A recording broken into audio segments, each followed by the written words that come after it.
तत्रापश्यत् स्थितान् पार्थः पितॄनथ पितामहान् आचार्यान् मातुलान् भ्रातॄन् पुत्रान् पौत्रान् सखींस्तथा श्वशुरान् सुहृदश्चैव सेनयोरुभयोरपि।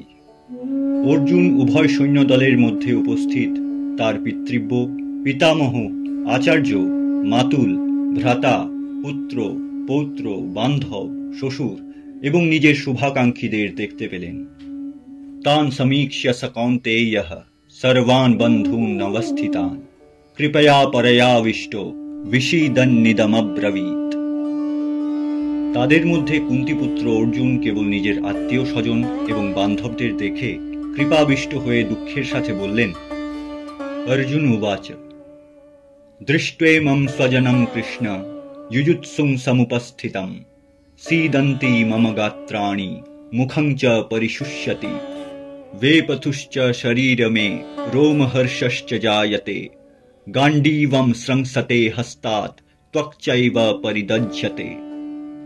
হে কৃষ্ণ, যুদ্ধ করতে উৎসুক সমবেত এই স্বজনদের দেখে আমার অঙ্গ প্রত্যঙ্গ অবসন্ন হয়ে পড়ছে, আমার মুখ শুকিয়ে যাচ্ছে, আমার সমস্ত শরীর কাঁপছে, শিহরণ খেলে যাচ্ছে সারা দেহে, আমার হাত থেকে গান্ডীব খসে পড়ছে। হে কৃষ্ণ, আমার সমস্ত ত্বক যেন জ্বলে পুড়ে যাচ্ছে। অর্জুন ছিলেন একজন সৎগুণী মানব এবং ভগবানের একনিষ্ঠ ভক্ত। করুণা, ক্ষমা, অহিংসা, বিবেক, ভক্তি প্রভৃতি ছিল তার মধ্যে অন্তর্গ্রথিত।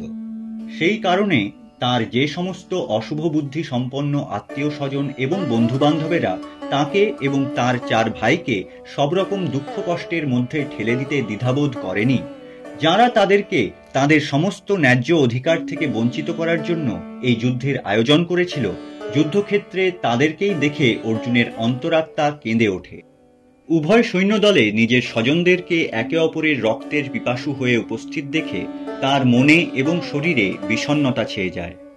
দুর্যোধনের দুষ্টতার ভয়ঙ্কর পরিণতির সেই ছবি তার মনের গভীরে আঘাত করে।